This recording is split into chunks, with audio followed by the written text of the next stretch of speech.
All right, man. Kyrie Irving has pretty much been the topic of discussion for the past few weeks, and I'm pretty sure we all know why. Kyrie's unwillingness to get the vaccine is severely changed the fate of the Brooklyn Nets, and that's exactly what I want to talk about. The extremely polarizing career of Kyrie Irving thus far, and the state of the Brooklyn Nets with Kyrie for just half the games or completely without him.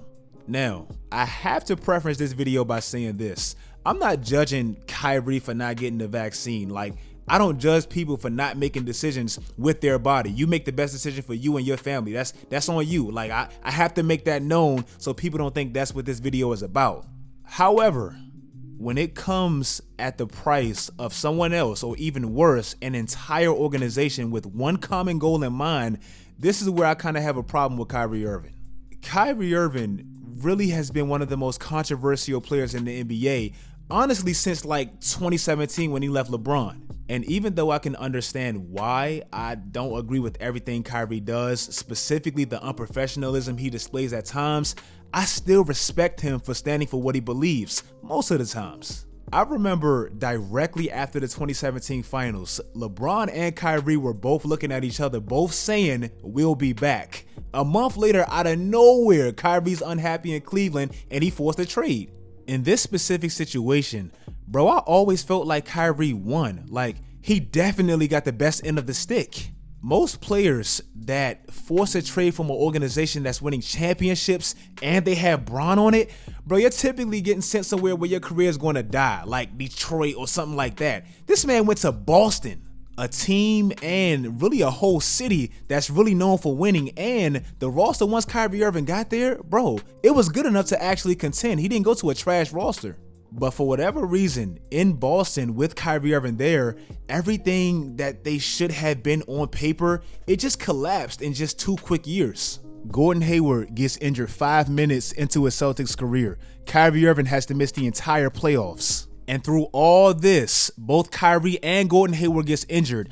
And Terry Rozier and Jason Tatum basically step in, fill those shoes, and they almost make the damn finals. It took everything, and I mean everything, out of LeBron to stop Boston from making that finals. This immediately created the narrative that Kyrie Irving doesn't really equate to wins. His teams have noticeably and statistically been just as good, if not better, without Kyrie. And obviously, the following season when Kyrie came back, that just kept the narrative going. In Kyrie's second year in Boston, he made comments about the team that seemed a little bit toxic and a little bit divisive. And ultimately, after a pretty up and down season, they came up extremely short in just the second round against Milwaukee. Then, after previously committing to the Boston Celtics before the season, Kyrie decided to join KD and join the Brooklyn Nets. I didn't really have a problem with this outside of D'Angelo Russell being forced to leave after this, but this obviously hurt Kyrie's reputation as well.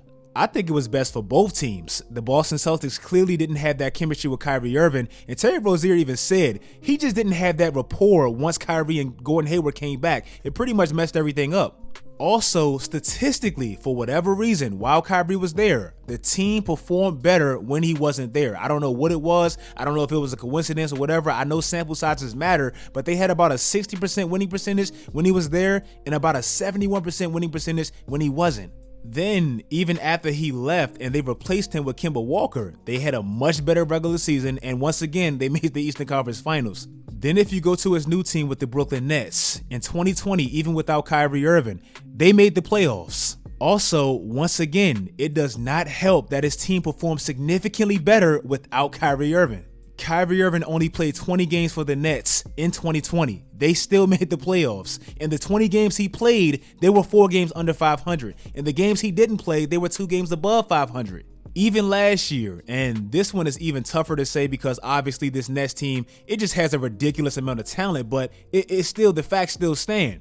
James Harden last year went 7-2 without Kyrie Irving. Kevin Durant last year went 7-1 without Kyrie Irving, and they put up great numbers when he wasn't there. If you ask me, and this is hard to say because Kyrie Irving is such a crazy talent, his game is like art just watching it, bro. But if you ask me, out of all 3 of them, they need Kyrie Irving the least. Kevin Durant is Brooklyn's closer, the best player in the world, and undoubtedly the best player on that team. And James Harden, he's the floor general, ball distributor that honestly makes this whole thing work. With all the question marks surrounding this trio before it actually happened, somebody had to take on that facilitation role last year where scoring basically became secondary, and that was James Harden.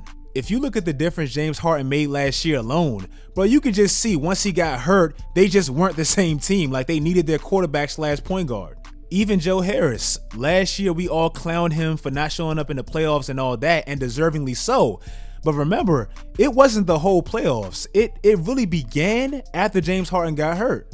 I'm not giving him a pass or anything like that, but who knows? Maybe not having the same dude that was feeding you the ball and giving you those open looks all year, maybe that affected him, bro. Who knows? So in order, the importance of this roster goes KD, Harden, Kyrie Irving.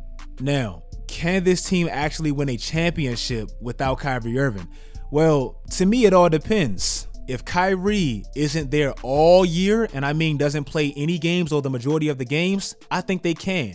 Losing a player like Kyrie would be significant to any other team but Brooklyn, in my opinion.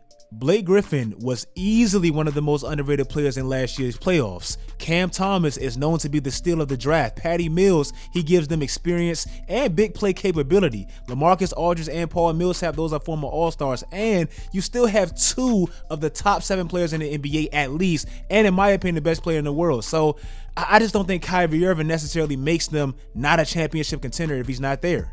Now, if Kyrie Irving is there for only half the time and he only plays the road games and he's in and out and all this stuff like it's seeming like he's going to be, I don't think they can win it all, bro. I just don't. Kyrie Irving being in and out, it's almost impossible to develop that real chemistry every single night if he's not playing on a nightly basis. Also, you're going to have those annoying ass questions every single time you lose a game that Kyrie Irving doesn't play. Also, the weirdest part of all of it, getting home court advantage could actually be a disadvantage because one of your key pieces can't even play a game 7 in Brooklyn. So to me, it's just a weird situation. Again, and I want to make this point crystal clear because I don't want to get this misconstrued or anything like that. I respect Kyrie's decision, as I feel like everybody should.